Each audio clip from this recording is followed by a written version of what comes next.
Saudara-saudari sekalian yang terkasih dan dikasihi Tuhan, selamat sore. Hari ini kita mendengar Injil yang begitu mengagetkan.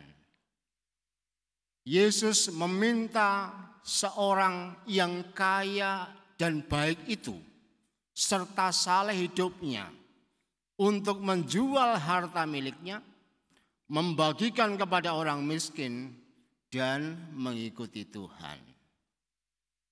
Bagaimana hal ini bisa dipahami? Saya ingin mengajak Anda untuk melihatnya dalam 3 poin berikut.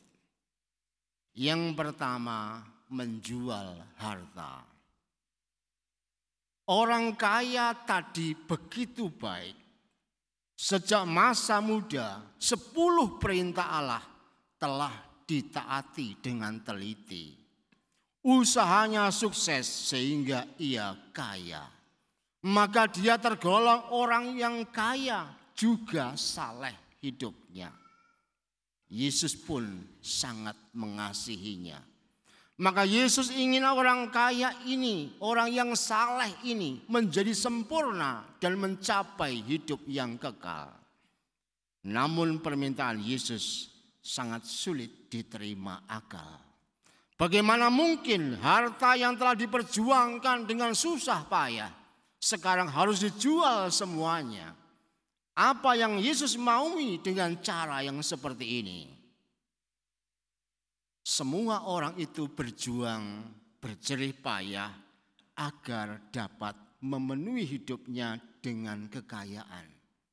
Maka di dalam hidup kita juga seringkali mendengar supaya kemiskinan di dunia ini semakin hari semakin tidak ada. Ketika punya harta, tentu hidup menjadi sejahtera. Kalau tidak punya apa-apa, pasti pusingnya sungguh-sungguh tidak hanya di kepala. Namun ternyata harta kekayaan itu hanya sasaran antara yang bersifat sementara. Seseorang tidak boleh berhenti hanya pada harta kekayaan dunia ini, tetapi mesti sampai pada harta yang sejati, yaitu Tuhan sendiri. Maka disinilah sabda Allah pada hari ini bisa dimengerti. Manakala mampu meraih kekayaan yang sejati, yaitu Tuhan sendiri, segalanya menjadi tidak penting lagi. Hanya orang yang sampai pada titik memiliki harta utama, yaitu Tuhan, yang akan berani menjual semuanya. Oleh karena itu, sabda Tuhan hari ini akan membuat kita sedih apabila kita menyangka bahwa dengan kaya tujuan hidup kita sudah finish. Tetapi kita akan bergembira dengan pewartaan sabda Tuhan hari ini, karena kalau kita bisa melihat bahwa hidup ini masih punya tujuan yang utama, yaitu mencapai kekayaan yang sejati, yaitu Tuhan. Yang kedua, membagikan harta. Orang kaya ini sedemikian baik, taat pada Taurat, tidak melanggar hukum agama, tetapi tidak mencapai hidup yang kekal. Malahan seluruh perjuangannya mesti dipuncaki dengan dibagi-bagi. Oleh karena itu mereka protes. Kalau orang sebaik ini, orang yang kaya sesaleh ini tidak selamat Tuhan, lantas siapa yang dapat diselamatkan? Yesus mengatakan, bagi manusia hal itu tidak mungkin, namun bukan demikian bagi Allah, sebab segala sesuatu mungkin bagi Allah.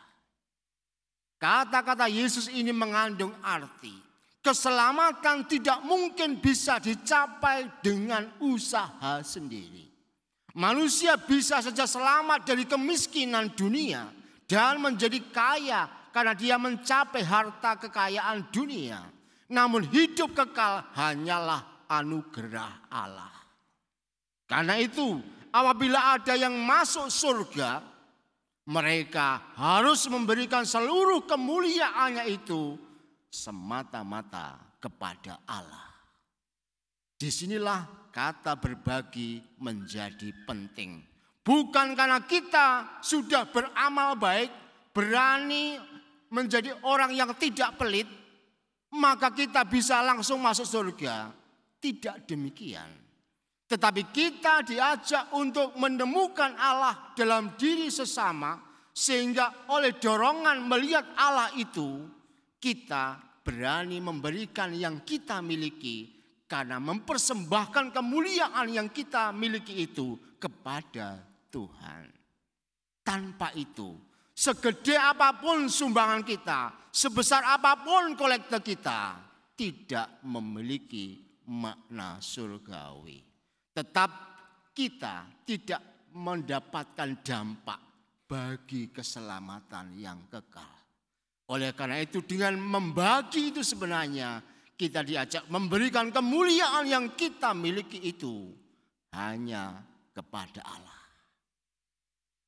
Kemudian yang ketiga, mengikuti Tuhan. Di bagian akhir Yesus berjanji akan memberikan 100 kali lipat setiap orang yang berjuang mendapatkan Dia. Tetapi dalam Injil Markus yang kita renungkan pada sore hari ini, secara istimewa di situ ditambahkan kata dengan penganiayaan. Rupanya penganiayaan itu datang bersama-sama dengan anugerah atau dengan berkat. Oleh karena itu, iman itu bukan sekedar aku ini percaya pada Kristus, tetapi juga iman itu berarti menderita karena namanya. Karena harga hidup kekal itu tidak sebanding dengan derita yang kita alami. Sebagaimana yang Rasul Paulus katakan, derita yang kita alami di dunia ini tidak sebanding dengan anugerah Tuhan yang akan kita terima kelak. Dengan demikian, mengikuti Yesus itu berarti keberanian menanggalkan dan meninggalkan segalanya. Kesiapan hati untuk mengalami kehilangan-kehilangan, bahkan berani menderita, asalkan harta kekayaan utama yaitu Tuhan melekat di hati kita.